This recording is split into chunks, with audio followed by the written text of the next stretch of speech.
नमस्कार दोस्तों, आज मैं आपके लिए लेकर आया हूं नैनीताल के काले साए की बेहद ही डरावनी और खौफनाक भूतिया कहानी। जब दो दोस्त दिनेश और अजय को नैनीताल में एक काला साया नजर आया था, और ना सिर्फ वो काला साया नजर आया बल्कि उसने दोनों का पीछा करने की कोशिश भी की। लेकिन ऐसा उनके साथ क्यों हुआ और वो इससे कैसे बचे, वो तो आपको इस कहानी में जानने को मिलेगा। तो दोस्तों, अब ज्यादा समय ना बर्बाद करते हुए सीधे इस कहानी की तरफ बढ़ते हैं। तो ये कहानी है दो दोस्तों की, उत्तराखंड के रुद्रपुर के रहने वाले अजय और दिनेश। अब दोनों यहां पर एक नौकरी किया करते थे। कॉलेज खत्म हो चुका था, 6 महीने तक नौकरी की तलाश करते रहे और फिर उन्हें अलग अलग जगह नौकरी मिल चुकी थी। जो दिनेश था उसे एक प्रिंटिंग प्रेस में नौकरी मिली थी, यानी साधारण प्रिंटिंग प्रेस, जहां पर वेडिंग कार्ड्स हो गए, विजिटिंग कार्ड्स हो गए, पैम्पलेट्स छपते हैं ना, उस दुकान पर वो काम कर रहा था। जबकि जो अजय था उसे एक और जगह नौकरी मिली हुई थी। अब यहां काम करते हुए 6 से 7 महीने उनके हो चुके थे। दोनों ही गरीब परिवार से थे, तो कॉलेज भी उन्होंने गरीबी में ही देखा। कहीं घूमने के लिए जा ही नहीं सकते थे, बजट हमेशा कम रहता था और रुपए तो पॉकेट मनी के लिए किसी को नहीं मिलते थे। बस आने जाने का खर्च हो गया, कॉलेज के खर्च के रुपए मिला करते थे।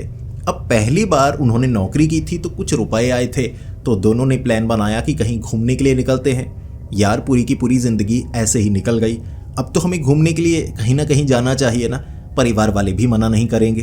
तो दोनों में सहमति हो गई और दिनेश ने कहा, यार नैनीताल चलते हैं। अब नैनीताल तो उत्तराखंड में है, हम तो वहां भी कभी घूमने के लिए नहीं गए, और ऐसा किया करेंगे साल में एक बार कहीं ना कहीं घूमने के लिए जाएंगे। पहले तो उत्तराखंड में घूमने वाली जगह देख लेते हैं, उसके बाद हिमाचल में घूम लेंगे या और भी जगह बाद में घूमेंगे, लेकिन नैनीताल सबसे करीब है। तो अजय मान तो चुका था, लेकिन अजय ने कहा, यार खर्च ज़्यादा नहीं हो जाएगा भाई, होटल करना पड़ेगा। बस में आ जा तो सकते हैं लेकिन होटल का खर्च ज़्यादा नहीं पड़ जाएगा। तो दिनेश ने कहा, यार मेरे दूर के रिश्तेदारी में कोई हैं, मौसी, मैं उन्हें कहता हूँ तो वहाँ उनके घर में रुक सकते हैं और फिर नैनीताल में घूमने में आसानी होगी, पैसे भी बच जाएंगे। तो जो अजय था वो मान गया कि बात कर ले भाई, रहने का जुगाड़ हो जाए फिर मैं घूमने के लिए तैयार हूँ। तो इस तरह से दिनेश ने बात कर ली। उसके बाद वो नैनीताल की तरफ निकले। अब रुद्रपुर से नैनीताल ज़्यादा दूर नहीं है, हल्द्वानी के रास्ते सीधा नैनीताल ही पड़ता है। तो इस तरह से दोनों पहुंच गए नैनीताल। अब उसके बाद मौसा जी के घर, जो दिनेश के दूर के मौसा जी वो लगते थे मौसा मौसी, तो उनके घर में वो रहने लगे। और जो दिनेश था ना, उसने अपने मौसा से ये बात भी कर ली कि मौसा जी कोई मोटरसाइकिल स्कूटी कुछ मिल जाएगा। अब मौसा जी जो दिनेश के थे ना, वो कहीं सरकारी नौकरी को ही करते थे। उन्होंने कहा कि बाइक मेरे लिए बहुत ज़रूरी है, कभी कभी मुझे रात को भी निकलना पड़ता है, तो बाइक तो घर में होनी चाहिए, मुझे माफ़ कर दो। लेकिन यहाँ रेंट पर स्कूटी मिलती है और मुझे एक लड़का जानता है, मैं फ्री में ही स्कूटी दिलवा दूंगा। थोड़ी पुरानी है, उसका कम इस्तेमाल वो करते हैं, लेकिन वो मिल जाएगी।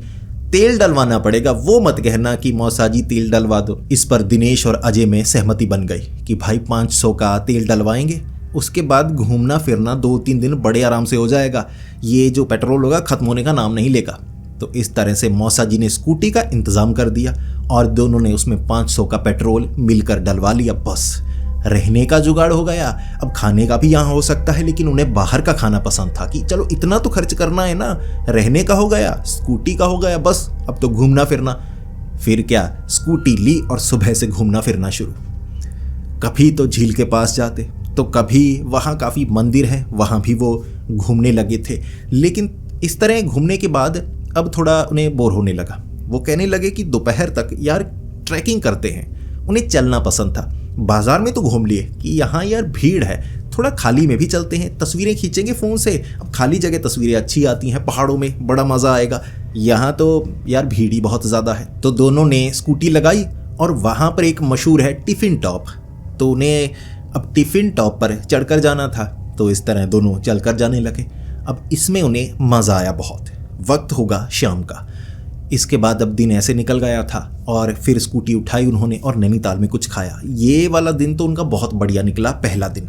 अब दूसरे दिन फिर से स्कूटी लेकर निकले और जो अजय था उसने दिनेश को शुरू से ही कह दिया कि भाई को ट्रैकिंग पॉइंट निकाल यार, कल तो मज़ा आ गया, इतनी अच्छी तस्वीरें खींची, खाली में घूमे फिरे, वहाँ बहुत मज़ा आया।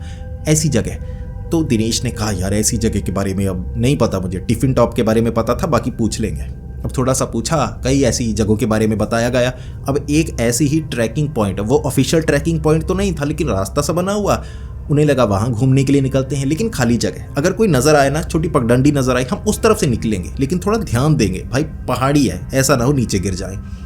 तो वो ऐसे ही घूमते घूमते, ये बिल्कुल खाली वीरान सी जगह थी, उन्हें इस रास्ते के बारे में ज़्यादा पता भी नहीं, जहाँ खत्म होगा रास्ता वहाँ से वापस आ जाएंगे, ट्रैकिंग के लिए बना हुआ रास्ता है, पगडंडी है, लोग आते जाते तो हैं। तो चलते चलते, अब देखिए ये वक्त 11-12 बजे का था, दिन के 11-12 बजे, धूप निकली हुई थी, थोड़ी सी ठंडक थी।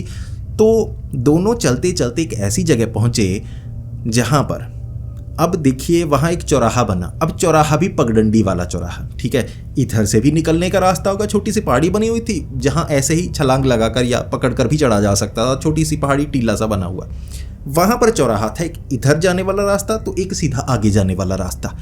उस चौराहे के बीच किसी ने मिट्टी को खोदा हुआ।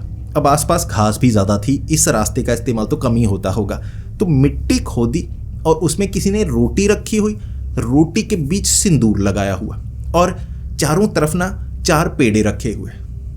अब इसे देखकर कोई भी कह दे कि भाई ये किसी जानवर, चिड़िया वगैरह को रखा गया खाना नहीं है खिलाने के लिए, ये जादू टोना किया गया है। अब दिनेश ने अजय को कह दिया यार ये देख क्या है। और जो अजय था वो मस्ती बहुत ज़्यादा किया करता था। कई बार जो दिनेश था अजय को डराने की कोशिश करता, कोई भूत या कहानियाँ सुनाकर या ऐसे वैसे फिल्में, लेकिन जो अजय था वो डरता ही नहीं था। अजय कहता था मुझे इन चीज़ों पर बिल्कुल भी यकीन नहीं है। तो अजय ने क्या किया कि एक बेवकूफ़ी, अजय आगे बढ़ा और वो जो पेड़े रखे हुए थे वो सूख चुके थे और रोटी भी पुरानी लग रही, तो अजय ने पैर मारा, वो जो पेड़े थे ऐसे उड़ाकर पीछे फेंक दिए। इस पर जो दिनेश था वो कहने लगा भाई तेरा दिमाग खराब है, जादू टोने को पैर नहीं लगाना चाहिए, छूना नहीं चाहिए, दूसरी तरफ से निकल तो जाते, तूने उसे छुआ क्यों? तो अजय कहने लगा यार कुछ नहीं होता। फिर दिनेश ने कहा चल कुछ नहीं होता, आटा, अनाज, अनाज को पैर नहीं लगाना चाहिए, वो तो पता है ना, रोटी को पैर नहीं लगाते। तो अजय को थोड़ी शर्मिंदगी हुई। फिर अजय कहने लगा कोई बात नहीं, कुछ नहीं होता, चल यार अब आगे बढ़ते हैं। दिनेश ने बाद में खरी खोटी सुनाई थी, लेकिन फिर ट्रैक करके आगे गए। आगे कोई खास रास्ता नहीं था, बिल्कुल ही जंगली सा इलाका पड़ी शुरू हो गई, तो वहाँ से वो वापस आ गए। अब फिर दोपहर के वक्त उन्होंने खाना खाया, स्कूटी लेकर शाम तक वो घूमने लगे। अब था शाम को कुछ ऐसा खाना है, रोटी वगैरह ये नहीं खानी, बाहर से कुछ खाना है। और जो उत्तराखंड हिमाचल में सबसे अच्छे मिलते हैं मोमोज और सिड्डू, खास तौर पर टूरिस्ट प्लेसेस पर सबसे अच्छे मिलते हैं। तो नैनीताल में भी जहाँ पर अच्छे मोमोज हैं, जहाँ अच्छा सिड्डू है, समोसे वगैरह ऐसे खाते हैं, तो ढूंढते हैं, स्कूटी लेकर घूमते हैं। ये अंधेरा हो चुका था तो स्कूटी लेकर घूमने लगे और खाना भी ऐसी जगह पर है जहाँ भीड़ ना हो। एक जगह रुके, भीड़ ज़्यादा थी, 15 मिनट लग गए। गुस्से में कह दिया भाई तेरा नहीं खाना, इतनी भीड़, देता नहीं, बाकियों को दिए जा रहा है। तो झगड़ा करके ये निकल आए। फिर ढूंढने लगे कोई खाली सी जगह हो जहाँ ज़्यादा भीड़ ना लगी हो। तो एक ऐसी ही जगह, कोई औरत होगी, घर के बाहर उसने छोटी टपरी बनाई हुई थी, ठीक है, छोटी सी। ऐसा टूरिस्ट प्लेसेस पर हिमाचल उत्तराखंड में मिल ही जाता है, वैसे ही घर से कुछ कमाई करने के लिए तो टपरी सी लगाई हुई, बेंच लगाया, उस पर मोमोज रखे हुए। तो जो अजय था उसने दिनेश को कह दिया भाई रोक रोक रोक, यहाँ खाते हैं ना, आंटी लगता है अच्छा बना रही है, स्मेल देख अच्छी आ रही है ना, यहाँ खाते हैं, अगर अच्छा हुआ ठीक है, नहीं हुआ तो आगे कहीं देख लेंगे। वैसे भी कई बार खाने पड़ते हैं हमें, पेट नहीं भरता हमारा आसानी से। तो ऐसे स्कूटी लगाई दिनेश ने एक तरफ, तो दोनों खड़े हो गए वहाँ, और कोई नहीं था। अब पास में एक और औरत और उसका पति होगा, उन्होंने भी टपरी लगाई, सिड्डू वगैरह कुछ और दे रहे थे, फास्ट फूड था वहाँ पर। यहाँ ये औरत सिर्फ मोमोज दे रही, वहाँ कुछ लोग खड़े थे, यहाँ कोई नहीं था। तो दिनेश ने कह दिया कि आंटी लगा दो 1 प्लेट मोमोज। तो वो औरत लगाने लगी। अब इस तरफ लाइट लगी थी, इस तरफ लाइट लगी थी, इधर था अंधेरा। अचानक जो अजय था उसका ध्यान एक तरफ पड़ा, उसे नजर आया एक आदमी, बड़ा अजीबोगरीब आदमी था। अब देखिए वो आदमी का जो चेहरा था ना, उस पर बाल आए हुए, ठीक है, आगे पूरे बाल। अब बीच में से कहीं से वो देख रहा होगा, इनकी तरफ एक टक लगाए देखे जा रहा, इस तरफ मुंह किया हुआ। भाई जो कपड़े पहने थे, जैसे कंबल नहीं होता, कंबल में छेद करो, कंबल ऊपर पहन लो, ऐसे बाजू तक नजर नहीं आ रही, ऐसे सामने खड़ा।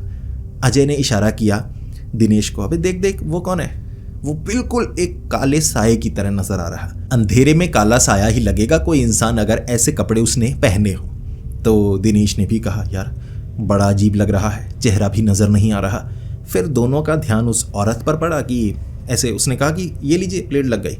तो प्लेट पकड़ी, फिर पीछे मुड़कर दिनेश ने देखा तो वो आदमी वहां पर नहीं था, शायद आगे वाली गली में कहीं चला गया होगा। तो अजय भी दिनेश के साथ मोमो खाने लगा। फिर उन्होंने प्लेट खत्म की, अच्छा लगा उन्हें, और स्कूटी लेकर वो आगे की तरफ निकलने लगे। अब वो खाली रास्तों से भी निकल रहे थे, भीड़ वाले रास्तों से भी निकल रहे थे। अब एक जगह उन्हें जगह अच्छी लगी, खाली सी थी, बेंच लगा हुआ, और जो अब दिनेश था उसने कहा, यार यहाँ पर रुकते हैं। अब उनके पास कुछ खाने की चीज़ होगी जो कहीं से उन्होंने पकड़ी थी। वहाँ तो खड़े होकर नहीं खाई, तो पकड़ी हुई थी, कहीं बैठकर खाते हैं, भीड़ से अलग, थोड़ा दूर, अच्छे से बैठ हो जाए। वहाँ बैठने की जगह नहीं थी, तो ये खाने की चीज़ पकड़े, एक बेंच के पास वो बैठ गए। अब हैरानी वाली बात थी कि अजय ने दिनेश को इशारा किया, अबे दिख दिख दिख दिख। दिनेश ने देखा, क्या हुआ? अब गली के दूसरी तरफ उन्हें वही आदमी नजर आया, भाई बाल आगे की तरफ किए हुए, जैसे बड़ा कंबल या शॉल काले रंग की होगी जिसमें छेद करके ऐसे पहना हुआ कि शरीर तो नजर ही नहीं आ रहा ना, पूरा ढका हुआ, बालों से मुंह भी ढका हुआ, वहां ऐसे ही खड़ा। ये खाने को खा रहे थे, जबकि वो एक टक इनकी तरफ लगाए देखे जा रहा था। इन्हें बड़ा अनकंफर्टेबल फील होने लगा कि यार देखे जा रहा है, कौन है ये? वहां पर भी था, यहाँ पर भी है, हम घूमे हैं, हो सकता है तब से ये चल रहा हो, हम यहाँ पहुंचे, ये भी यहाँ पहुंच गया, लेकिन वो जगह फिर भी काफ़ी ज़्यादा दूर थी। इसके बाद खाना इन्होंने ख़त्म किया। वो कुछ समय वहाँ नज़र आया था, फिर पता नहीं गली में चला गया या गायब हो गया, क्योंकि इनका ध्यान तो खाने पर था। अचानक चला गया वो। स्कूटी निकाली इन्होंने, उसके बाद और कुछ खाने के लिए ये निकल रहे थे। अब वो आदमी एक गली में इन्हें फिर से नज़र आया जब ये स्कूटी निकालने वाले थे ना।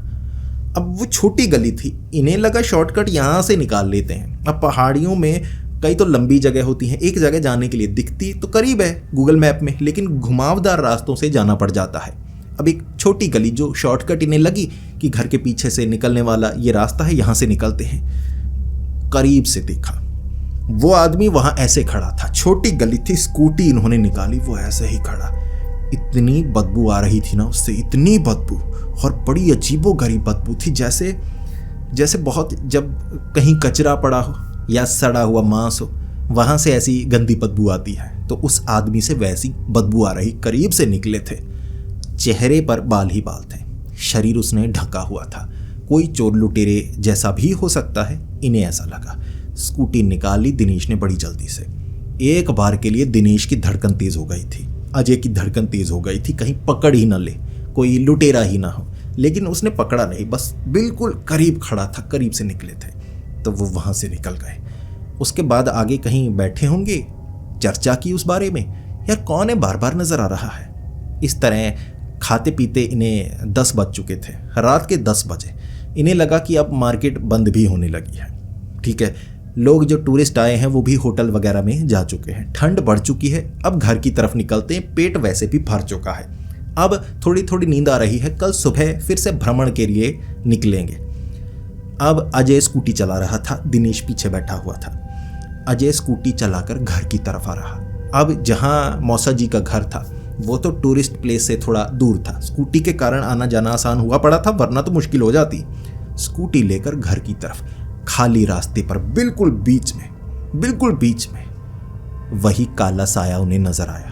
अब तो बिल्कुल साफ ही था, जैसे काले साये की तरह। भाई बाल भी काले हैं, शरीर भी काला काला, काले रंग का कंबल पहना हुआ है, शरीर ढका है, बिल्कुल काले साये की तरह खड़ा है सड़क के बीच। स्कूटी निकालें तो कैसे निकालें? अब पहाड़ों में रास्ते छोटे हैं, बीच में कोई खड़ा हो जाए तो आप स्कूटी मोटरसाइकिल निकालेंगे तो निकालेंगे कैसे? तो अजय ने स्कूटी को रोका, यार बीच में खड़ा है। दिनेश ने हॉर्न मारने के लिए कहा तो अजय ने हॉर्न मारा, वो तो बिल्कुल बीच में खड़ा। तो अजय 2-3 बार हॉर्न मार रहा था, फिर अजय ने जोर से बोला, अरे भाई साहब पीछे हो जाओ। इतना कहा, सामने खड़ा था, सामने से गायब, दिखना ही बंद हो गया। वहां रोशनी थी कुछ हद तक, अंधेरा भी था, लेकिन इतना था कोई भागे या छिपे इतना तो पता चलेगा ना, सामने से साफ नजर आ रहा। गायब ही हो गया वो, गायब। बिल्कुल बीच में ये स्कूटी लेकर डरने लगे और दिनेश ने कहा निकाल निकाल, मुझे पहले से ही शक था ये कुछ गड़बड़ है भाई, भूत वूत है ये। तो स्कूटी लेकर वहाँ से सीधा घर की तरफ निकले। घर जाकर मौसा जी को इसके बारे में नहीं बताया, लेकिन दोनों कमरे में बैठे चर्चा किए जा रहे, यार ये क्या था, वो तो गायब ही हो गया, भूत था वो, इतने समय से नजर आ रहा, बदबू भी आ रही थी। तो दोनों बातें किए जा रहे। अब उन्हें था कि अब रात के वक्त तो हम स्कूटी लेकर नहीं घूमेंगे, कल तीसरा दिन है, चौथे दिन तो हम सुबह सुबह यहाँ से निकल लेंगे वापस रुद्रपुर की तरफ। तो रात के वक्त बेडरूम में दोनों इकट्ठे, एक ही बेड था, इन्हें एक कमरा मिला हुआ था, दूसरे कमरे में मौसा मौसी वो रहते थे, उनका कोई बच्चा नहीं था। अब दोनों रात के वक्त इकट्ठे हड़बड़ी में उठे, नींद टूट गई इनकी, क्योंकि दोनों को भयानक सपना आया था। और देखिए जब ऐसे उठे ना, दोनों हाँफ रहे थे, जैसे दिनेश को पहले लगा कि मैं उठा हूं, मैं डर गया हूं सपने के कारण, तो मेरा दोस्त उठा है, मेरी तरफ झांक रहा है, लेकिन इसे तो खुद पसीना आया हुआ है, ये ऐसे हाँफ क्यों रहा है। तो एक दूसरे से जब पूछा तो दोनों ने सपना देखा था उस काले साए का, वो जो रास्ते पर उन्हें नजर आ रहा, और दोनों को एक जैसा सपना आया। दोनों को यह सपना आया कि दोनों स्कूटी चला रहे और पीछे दूसरा दोस्त बैठा, जैसे अजय को सपना आया अजय स्कूटी चला रहा है, दिनेश पीछे बैठा है, दिनेश को सपना आया दिनेश स्कूटी चला रहा है, अजय पीछे बैठा है, और काला साया सामने आ गया और काले साये ने पकड़ लिया। अब वो नोच रहा था तो उन्हें डर लग रहा, वो चिल्लाने की कोशिश कर रहे सपने में, तो चिल्ला नहीं पाए, तो हड़बड़ी में दोनों उठे थे। जब दोनों उठे घबरा चुके थे, एक दूसरे को ये सब बताया ना तो और ज़्यादा डर लग रहा कि बिल्कुल एक जैसा दोनों को सपना आया। ये एक संयोग हो सकता है या नहीं, अब तक इन्हें लगने लगा था यार कुछ ना कुछ गड़बड़ है। और दिनेश ने कहना शुरू कर दिया, अबे तू ऐसी वैसी चीज़ों को हाथ क्यों लगाता है, पैर क्यों लगाता है, पेड़े को तूने पैर लगाया, काला जादू किया था किसी ने, मौसा जी को मैंने बताया तो मौसा जी माँ को बताएंगे, घर में मुझे डांट पड़ेगी, तेरी तो रिश्तेदारी नहीं है ना, मेरी तो है ना, मुसीबत में डाल दिया है तूने। फिर वो सो गए। हड़बड़ी में फिर से उठे, अब दोनों को फिर से एक जैसा सपना। ये कोई संयोग नहीं हो सकता कि एक बेड पर दो लोग सो रहे हैं और दोनों को एक जैसा सपना आ रहा है। और इस बार तो जो सपना आया था ना, नींद उसके बाद आने वाली नहीं थी। सपने में दोनों को यही कमरे में वो काला साया ना छत से निकलकर ऐसे गला घोंटता हुआ नजर आया था। तो दोनों उठे, दोनों को सांस चढ़ी, सो ही नहीं पाए सुबह तक। और सुबह मौसा जी को बता दिया, मौसा जी ये सब हुआ। मौसा जी पूछ रहे थे कि क्या हुआ, आवाज़ें आ रही थी, बातें किए जा रहे, रात भर तुम कमरे साथ में थे तो दरवाज़ा थोड़ा खुला ही था कि कोई ज़रूरत पड़ी तो आवाज़ लगा देना, तो ऐसे बातें कर रहे डर के मारे। तो मौसा जी रात को सुन रहे होंगे कि ये बातें किए जा रहे हैं, नींद नहीं आ रही बच्चों को। रात को तो नहीं पूछा, सुबह पूछा तो इन्होंने कहा ऐसे ऐसे हुआ, तो पूरी बात बता दी कि अजय ने ऐसे पैर मारा था।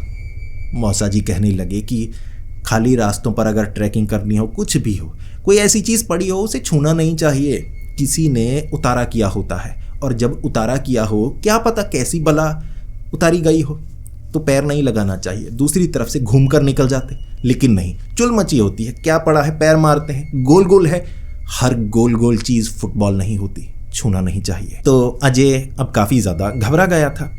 डर तो दिनेश को भी लग रहा था क्योंकि मुसीबत तो दोनों को ही झेलनी पड़ रही।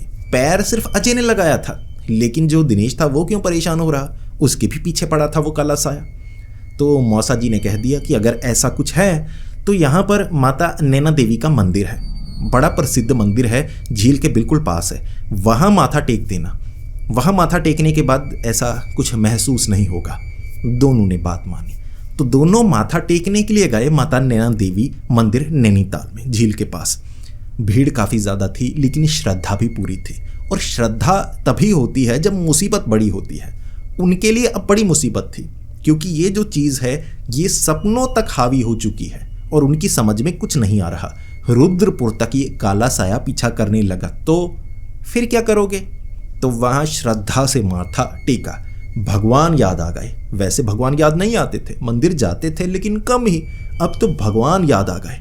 क्या पता काले साए के जरिए कब भगवान यमदूतों को भेज दे, इसीलिए श्रद्धा पूरी थी जैसा मैंने कहा। माथा टेकने के बाद दिन भर वो घूमते रहे, थोड़ा डरते रहे। वक्त 7 बजे का होगा, स्कूटी लगाई, घर आ गए कि मौसा जी स्कूटी दे दीजिए। मौसा जी कहने लगे क्या हुआ, अब घूमने नहीं जाना, 10 बजे तो तुम वापस आते हो, अब टूरिस्ट प्लेस है, घूमो फिरो। दोनों कहने लगे नहीं, डर लगता है अगर कुछ नज़र आ गया तो। लेकिन मौसा जी साथ में टूरिस्ट प्लेस पर घूमने लगे कि चलो अब मेरे साथ घूमो। तो मौसा जी ने घुमाया, उन्हें दोबारा वो काला साया नज़र नहीं आया। माथा टेकने के बाद वो काले साये का शायद निपटारा हो गया। और मौसा जी ने कहा था कि माता नैना देवी मंदिर की प्रसिद्धि इसी चीज़ के लिए है, समस्या जैसी भी हो निपटारा हो ही जाता है अगर मन से हम माथा टेकते हैं। तो उनकी समस्या का निपटारा भी हो गया। और उस रात तो 10 बजे तक मौसा जी के साथ घूमे और मौसा जी ने नई जगहों को दिखाया। फिर वो वापस आ गए रुद्रपुर और उसके बाद ना सपने में ना किसी खाली जगह पर उन्हें वो काला साया नजर आया। तो दोस्तों अब आप बताइए, क्या आप में भी वो चुल है कि आप किसी खाली रास्ते पर जा रहे हैं और आपको रास्ते पर कुछ गोल गोल नजर आता है? हो सकता है किसी ने नारियल रखा हो सकता है किसी ने पेड़ा रखा हो। आपके पैर भी हिलने लगते हैं और आप भी खुद को रोनाल्डो समझने लगते हैं। पैर मारने की वो चुल, ध्यान रखिए, हो सकता है मुसीबत आपके गले में डाल दे। सतर्क रहा कीजिए और ऐसी चीज़ों को छूना मना है। तो दोस्तों आपको ये वीडियो कैसी लगी प्लीज़ कमेंट्स में ज़रूर बताइए। मैं आपके कमेंट्स पढ़ने की पूरी कोशिश करूँगा। मैं जानना चाहता हूँ आपको कैसी वीडियोस अच्छी लगती हैं और ऐसी वीडियो पर आपके क्या विचार हैं। वीडियो अच्छी लगी तो वीडियो को लाइक कीजिए, बहुत ज़्यादा अच्छी लगी तो दोस्तों के साथ शेयर कीजिए। ऐसी ही वीडियोस देखना पसंद है तो हमारे इस चैनल को सब्सक्राइब कर लें। तो मिलते हैं अगली वीडियो में, तब तक के लिए डरते रहें।